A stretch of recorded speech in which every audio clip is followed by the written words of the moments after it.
Welcome to the Stretch to Go podcast. My name is Ian Ray, your host. Today I have Tricia Salcido. She is one of the co-founders of Softstar Shoes, based out in Portland, Oregon.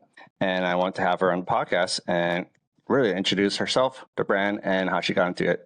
Tricia, welcome to the Stretch to Go podcast. Thanks, Ian, and thanks for having me here. It's nice to meet you and learn more about the work you do and to share what we love about minimal shoes. As you mentioned, I'm one of the co-founders of Softstar Shoes. It is a 40-year-old company based out of a little town in Oregon called Philomath, and we have actually started as a kids shoe company a long time ago. And when I came to the picture in 2005, we started having customers say, I wish you would make these shoes for adults. And that's when we kind of started our journey making just really kind of durable at the time slippers that were basically like leather gloves for your feet. And it's been a race ever since then to just keep coming up with better and better leather shoes for people. Okay, so that's interesting. I did not know it was that old. Softstar. That's longevity in the game. Way before, I'm sure, a lot of these brands who have been around for 5-10 years. I know this is kind of out of the question, but like, where did the name Softstar come about? It was founded in Texas in 1984 by Tim Oliver, big Texan, loved stars, and they were soft, and so they just kind of put it together. It's also the name of a video game developer as well, so we kind of share the name with them. But yeah, Softstar Shoes. So did they move from Texas to Oregon, or like, how was that? Yes. And we're a bit unusual in that we actually make our shoes in our workshop, whether we went back when it was in Texas or now in Oregon. We have a team of about 30 people, and about 20 of those people actually sew and cut and make shoes. And the rest of us either do customer service and returns and exchanges. So we're actually the ones on the phone with you, or we're, doing our website and trying to reach out to you and hopefully publish good articles and interesting information about why you should care about your feet and minimal shoes and why they're good for you. That's awesome. I did not know that either. It's a very small company, in 30, right? Have most of the employees been there for a while, or just? Yeah, we have a pretty low turnover rate. Okay. In fact, Tim, our founder, just retired a few months ago. He was, of course, our oldest employee with 40 years of experience. I've been there 20.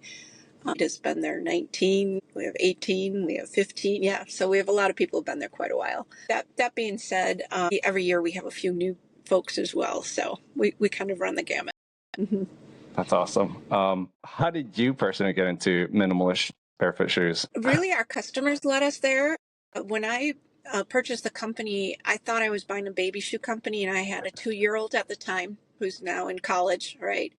And it was just intuitive to me that the shoes were great for her feet. As a young mom, having a young kid, you just want the best thing for them. And it just felt intuitive to me that you shouldn't have a stiff or clunky shoe on their foot. Talking to our customers, even in that first year, and realizing how many customers wanted this shoe, and then realizing people were running in these shoes and running marathons and, wanting to run marathons barefoot and things like that, I thought, well, we can help you because we do make these shoes for ourselves because they're fun. So let's do it. And that's kind of how Softstar got started as a minimal shoe company, transitioned from a baby shoe company to a minimal shoe company. A lot of our shoes have leather soles or very, very thin, flexible soles. And because we do all our construction here ourselves, they are a little different than what you might get, let's say, off Amazon or things that are made overseas. So they're very unique that way. They're just special. They smell like wonderful leather, and they mold to your feet within an hour of wearing them. They actually take the shape of the foot, your sole. So it's kind of neat. I think that's one thing that really stood out to me, especially, for myself. I've tried many shoes, being on this podcast, having collab and partnership with different brands. But I think that's one thing that really resonated with me is that these are handcrafted here in the U.S., so we're supporting small businesses, but of course, keeping it here. But just how their craftsmanship, they're each unique, right? So they're not all it's not in a factory where they're mass produced. They're all individual, like you're saying, individually made by a person that has the craft and, the workmanship to show it. So Right. So, like, Ian, when your order came through, we actually have a piece of paper that says it's Ian in Baltimore and what you want, and we are making that shoe to order for you. And when you say, how did we get into minimal shoes? The timing was such that, of course, when I was starting at that same time, Born to Run was making its big hit in the US. So there was a lot of education going on for everyone in that realm about how minimal shoes help you. My education is, I feel very privileged, is that I actually got to speak to hundreds and hundreds of customers over the years who find minimal footwear, a lot of them because they're in pain and they're hurting, whether it's their feet or their knees or their hips, and they've tried everything. And somewhere along the way, someone says, have you tried walking barefoot or have you tried minimal footwear? It helps strengthen your feet. It helps your feet move more naturally. People just having miraculous stories over and over and over how it helps them. And then, of course, everyone at Softstar is also trying these things and having these experiences themselves. So we're not medical doctors. We don't have training like you. We're not trying to say that we know everything and anything about shoes, but I am trying to say that I've had the privilege of decades of customer testimonials telling me just wonderful recovery stories from people who went from really not being able to walk a half a mile to going back to running their marathons because they switched to minimal footwear. We've also had the horror stories, the people who get them on day one and just go and try and run a long distance. You can hurt yourself if you do too much too soon because you're using everything mechanically differently. But as long as you do your research and you listen to your body and you do it a transition in a way that's safe and gradual, it's just amazing how many people have found relief from pain. yeah, I know we kind of talked briefly, but like I think that was kind of my story. Almost 2 years ago, just walking, really transitioning slowly. Right, it took me a year to fully walk in these barefoot shoes daily when I was at work, and then obviously just this past year, I've ran 3 races in a 6 month span, running in barefoot running shoes, and I didn't think I could do that.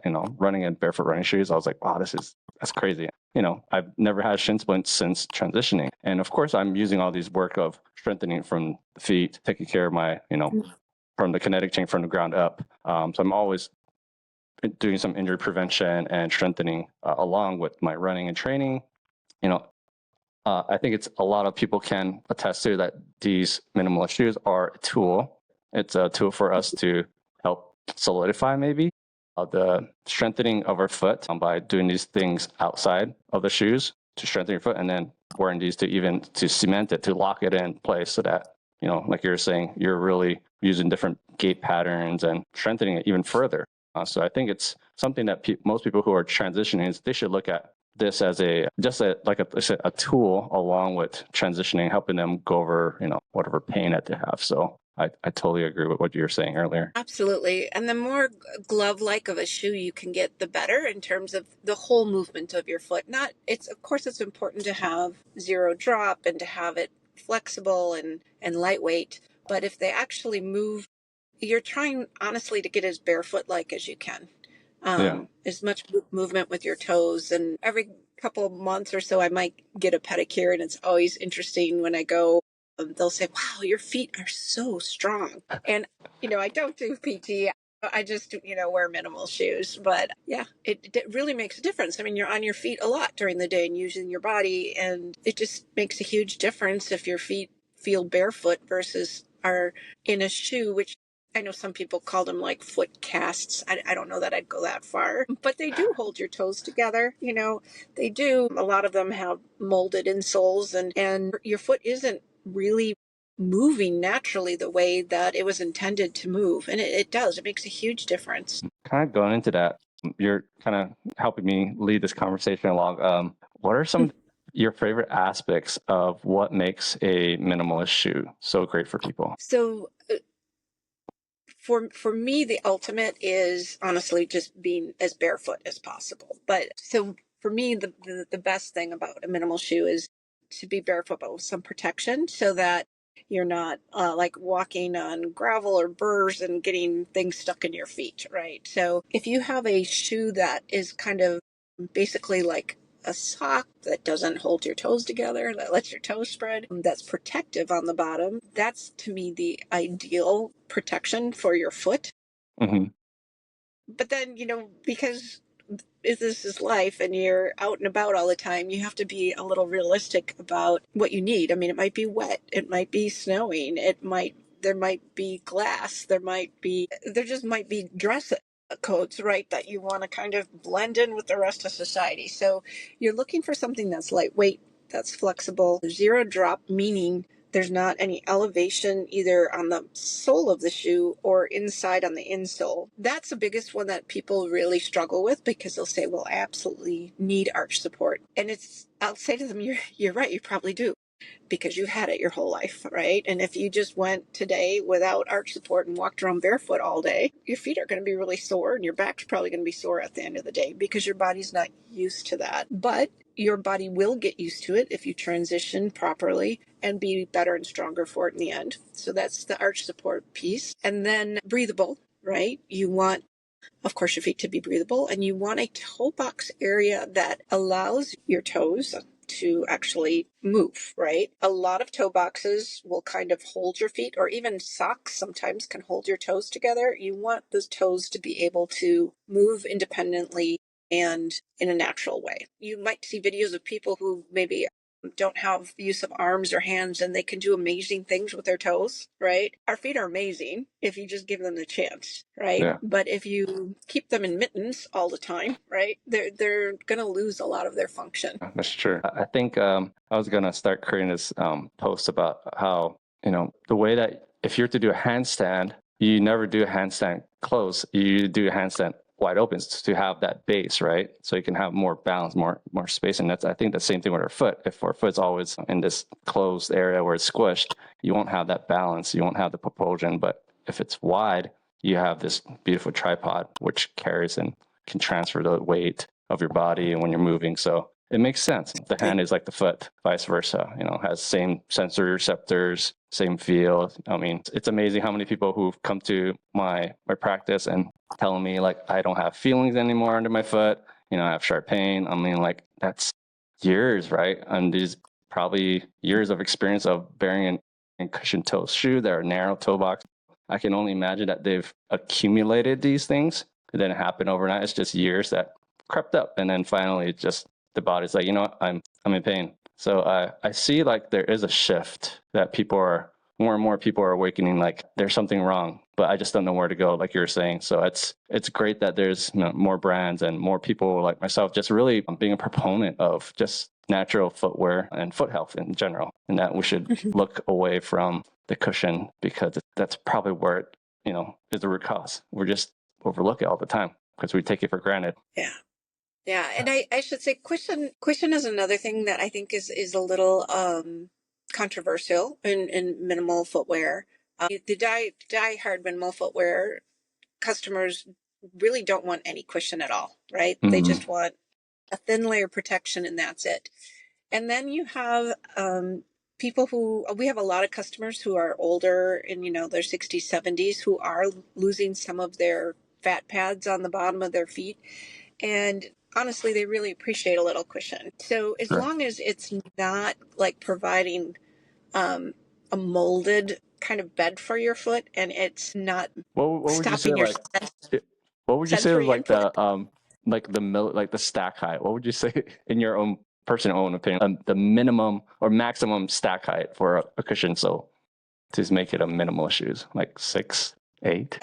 It really depends on the materials they use, but Okay. like the foam, if there's foam in there, I wouldn't go above 4 or 5 in the foam, and it should be foam that is responsive to the ground, so you can still feel that sensory input. Because this is another really cool thing about minimal footwear, which I wouldn't have understood 20 years ago, but you pick up a lot of sensory perception from the world and information from the world through your feet if you wear footwear that allows you to do that. So if your Mm. foot's insulated from it, fine, you don't get that. But if you're wearing minimal shoes and you can actually feel the changes subtle textures under your feet and maybe how your toes might be feeling, those different surfaces, whether it's sand or gravel or hot or cold. That actually really is informing your entire system a lot more about your environment. And it's actually pretty great from a balance perspective and just a total body feedback perspective too. So there's a lot of research that might be part of why people seem to be healing faster when they try to be more barefoot like in healing from ankle or knee injuries. Harvard studies by Lieberman, right, where they're measuring actually the force on your body. And when you're running barefoot, you are not hitting the ground with super hard force because you can feel it all the way through your body. Whereas if you're running in a super cushioned shoe, like, a lot of the tennis shoes, running shoes today have a lot of cushion in them, they'll heel strike more and hit more because the shoe is not allowing their body to have that feedback, and the actual impact on their bones is much higher, much more destructive on the body than if you're running barefoot.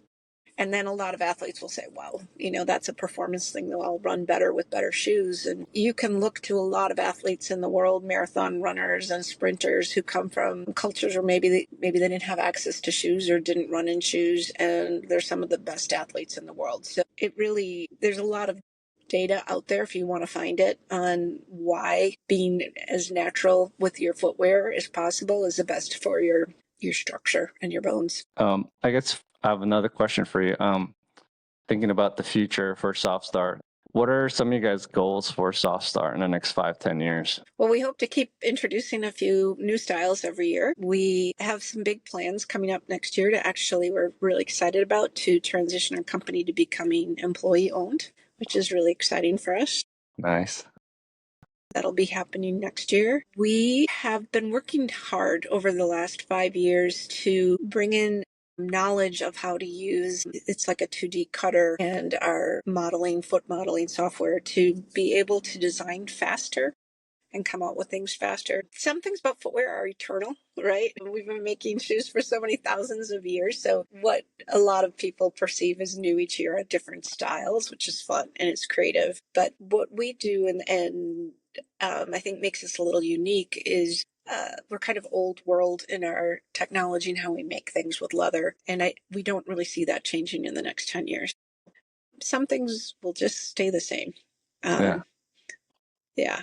But I can show you, we have a new sandal coming out next spring. Sure. You could be the first to see it. Love to take some sneak peek if that's okay. Okay. So a lot of our sandals have Vibram soles on them, which are very thin and flexible. But I personally love leather soles. They mold to your feet very quickly. And so do the thin rubber, but these almost like within minutes. And we haven't had all leather soled shoe for a while. So I think that'll excite some of our customers. And then I think you have some new shoes there in front of you. You have the Fireside slipper, which isn't really an active shoe, but it's so cozy. Yes. The s'mores, right? This is the s'mores with the Vibrams outsole. It's been great for me. Love it. Yeah, we've been making the Fireside for a while with no rubber outsole, and they're just like big marshmallows and they're yummy. And like you said, you have now the s'more with the rubber sole because we have so many people who just want to wear them to the store and don't want to take them off. That's where the s'more comes in. We also just recently acquired Som footwear, which is what you also have there in front of you. And Som footwear is great. It stands for Sense of Motion. They started in Colorado about 10 years ago, and were ready to retire and gratefully entrusted Softstar to kind of carry on their brand. And so that's a new shoe for us as well. So have you been liking those, wearing those? Yes, I can see, you can kind of tell I've been wearing the tread, and I haven't worn the tread, but I've been, wearing it around when I go out and about. I haven't used it to train it, but mostly just casual wear, really. I just noticed that the material is mostly like that little thicker cushion, I guess, thicker foam, I would say. And it did seem breathable, very lightweight for sure. To me, great toe box. But yeah, it's something I'm just switching into here and there as the weather is getting colder. This will probably retire once the snow and freezing temperatures. So, but so far I've been well. Yes, most of our hardcore runners that purchase Softstars will wear our Primal Run Amok which Okay. you can get with lots of different soles on them, and or our Dash Run Amok. The Dash you can also get with a leather bullhide sole, which really is like a glove on your foot. And so those tend to be the most popular. Okay. I would agree that the Somme up until now is kind of more of a great casual everyday shoe. Then we also have a Run Amok style that's called a Mach 3. And that one truly, that's just fun to wear. That's like a sock. And that's a little more minimal than some people want because there's Hmm. no cushion, zero, which is great if you're ready for that. But if you're not, I wouldn't start with that shoe. Yeah. Awesome. And my last question I have for you is, I guess, what I know besides your product, your, leather that you guys make and whatnot, what really makes Soft Stars so unique from the marketplace and the minimalist shoes? I would say our materials make us really a standout. You don't really find shoes made with genuine leather throughout. You can just tell when you remove shoes from a box, right? Hmm. What they're made out of and what kind of glues are in them or not in them and how they bend or move in your hand. So we use very high quality materials that we personally source and inspect before they come in. So yeah, I would say that that's the number one differentiator, and that allows our shoes to really mold to your foot more so than a standard shoe. Perfect. And then last question, how can people learn more about what Softstar does, and even to interact and learn more about the products? Where can they find you? Whether if you want to share the best way for email, social, and then the website that you want to share with us. Yeah, sure.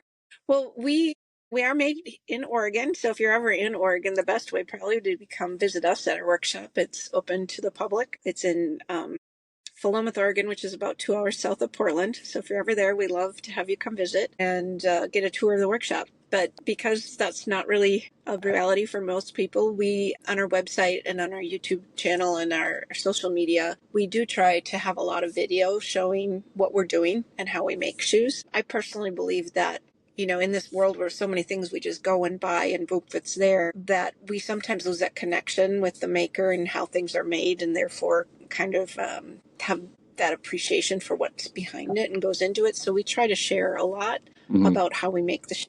So please check out our website, and there you'll find links to our YouTube or our Instagram or our Facebook or our TikTok, where you can see videos of us actually making the shoe. And it's fun. We love it when you follow because we like to interact with people personally. And going back to what makes Softstar unique, that's another thing. When you interact with us, you're actually interacting with the 30 of us right there in Oregon. Everything is under one roof in an old workshop, restored 1950s barn. Basically, it was an old roller rink, and that's where we do everything. It's us that pick up the phone, and all of us wear our own shoes, so we have a lot of direct feedback about what we like and don't like about different styles and what could work best for you. That's awesome. Email is elves@softstar.Shoes.com. That's a nod to the shoemaker and the elves fairy tale, where they stay up late at night sewing leather shoes. That's us. So ELVES@softstar.Shoes.com. Or you can call us 541-753-5845, and we'll pick up the phone. Or you can chat with us. I mean, we got it all. So we'd love to hear from you. Yes. No, that's awesome. I love that. There are many ways to really interact with you guys as humanly possible, right? And especially nowadays. So it's great to have that. So thanks for sharing that information. You're welcome. It's hard to buy shoes on the internet, because it's much more fun to try them on in person, and everyone's foot is very sensitive and unique. And until you figure out your size, right, it can be a little challenging on the internet. So we want to be there as much as we can to help you get what you want and need. Awesome. Well, thank you so much, Tricia, for hopping onto the podcast. And once again, don't forget to subscribe to the Stretch to Go podcast. Release new episodes 7 a.m. Eastern Standard. Thank you.